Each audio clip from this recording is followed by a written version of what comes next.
So 80% of our life satisfaction comes from our relationship.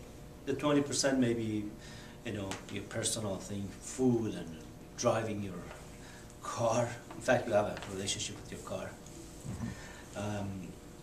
Things that you do personally, maybe it's exercising, you enjoy your exercise, listening to music. But interestingly enough, 80%, so it's important to invest on the relationship. And that's where the whole essence of this course is, because all relationship has to do with the heart chakra, right? When you love somebody, when you say this relationship is really good, meaning that you're in a completely unconditional, loving relationship with the person, and that person doesn't have to be your wife. It could be your very good friend, it could be your colleague, it could be your boss, it could be a person who serves you there. When you're going with an open face, a smile to people, you have a relationship with every person that you see. It could be direct, it could be indirect relationship. The more unconditional relationship you have, the more good relationship with as many as people you have, the more satisfied you have. People who have so many friends, and they're very good with their friends. Social butterflies. Everybody loves them, they love everybody. See? The more friends you have, it's the essence of the gentleman was asking, a rich, successful person. He says, what's your secret? He says, I make sure I made one friend every day. At least one friend a day. And he has been doing this for past like 30 years or so. So it's really interesting. You can create friends every day. Just simply noticing and appreciating certain things in a person.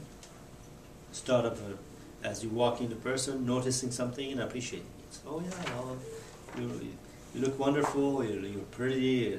Blah. It's something about the person, and you're starting a conversation. You become friends. You learn something from the person. You teach them, and that's all. So relationship. That's what the reason that the relationship here is number one. All relationships are based on your expectation of yourself. What's called self-image, basically. It's your self-image. When you have a relationship with yourself, when you love yourself, you're happy with yourself, you project that outside as well. So everything starts from you and ends to you. Imagine that the days that you're very happy and positive, and you see other people are responding the same thing. They're happy and positive towards you. Simple. Okay. So the image that you're sending out, it determines your attitude. Is that understandable? If you are happy, your attitude is different. If somebody cuts you in a line, you don't get it. You step away and say, okay, yeah, go ahead. No problem. Okay? And see what happens there. Your attitude is all supportive and loving. So once again, the relationship is the image of yourself? That's right. The relationship that you have with the others is in fact the image or copy of the relationship that you have with yourself. The number one relationship is the relationship you to you, and then you to the Creator, to God. How closely you feel to the Creator, to God, to whoever you like to call as the universal energy. You notice and appreciate the creation at every moment and every breath. Right? That's your connection with God. Noticing and appreciating every creature, everything has been ever created that you see every day. This chair, this tools in here, the wall, the ceiling, trees outside, the snow today. This is called staying in a state of gratitude, the attitude of gratitude. It's most people who get into the trouble or accidents, or not accidents, the kind of conflict with other people, they're actually expecting or projecting that out. It's impossible that you start a fight with somebody that is smiling and apologizing, right?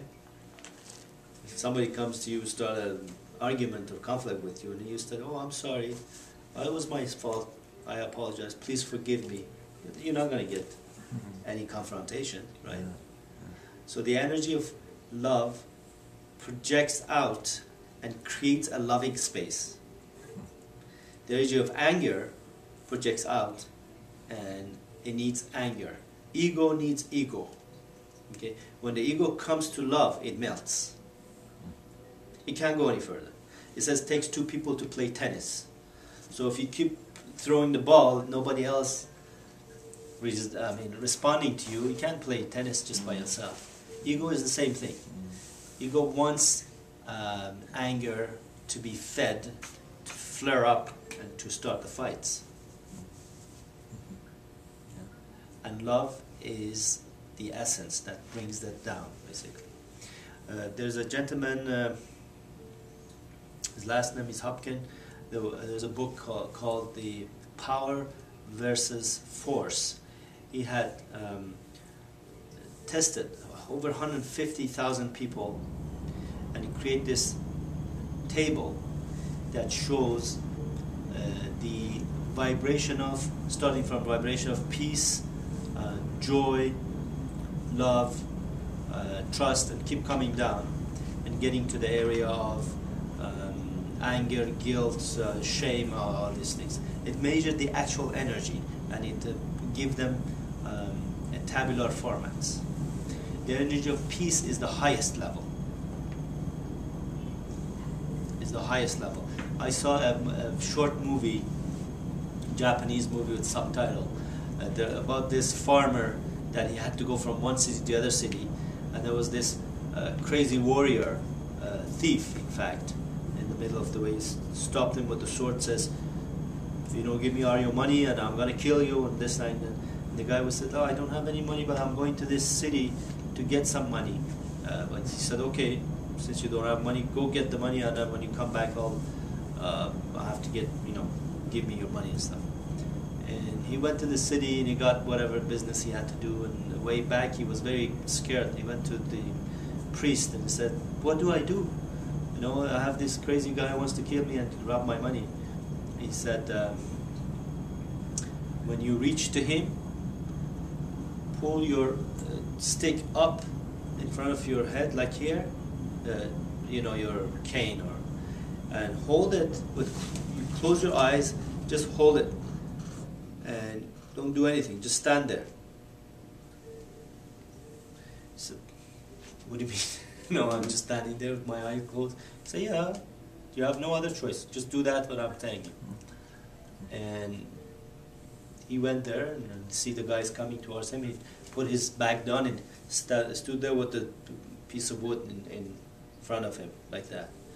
And the guy comes in and he starts pushing and saying, "Oh, I'm going to kill you. Where's your money?" and stuff. And he's not doing anything, just his eyes closed. Few 3-4 minutes, and the guy starts being scared. The other guy, the thief guy, he thought that he has a power that he can simply destroy him, because he was standing with absolutely no movement, very calm. The peace that he was experiencing, the trust that he had to the old guru, the priest, and the peace, it was so overwhelming, so powerful, that it actually diffused the fear and anger and the thief. And the guy fell on the floor, started crying and apologizing. The thief. The thief. It was a very interesting story, because almost like a real story. The thief fall on the floor, like in the form of bowing and start apologizing and crying. And the guy opened his eyes and he was, what happened? He grabbed his bag and he left. I heard in the news a couple of days ago in England or somewhere, somebody broke into the house, the old lady house, like maybe 50, and he had the intention of assault, sexual assault. And the lady started praying and asking forgiveness for him. This was on the news, asking the Christ Jesus to forgive this guy, and she start repeating the prayer, and all of a sudden the same thing happened. The guy sat on the floor, started crying and apologized. He called the police himself and said, "Well, I broke out to this house," and it was amazing how the energy of peace and trust that lady had penetrated and brought down the energy. This is how the energy transforms. You're able to change the shift and the energy in others.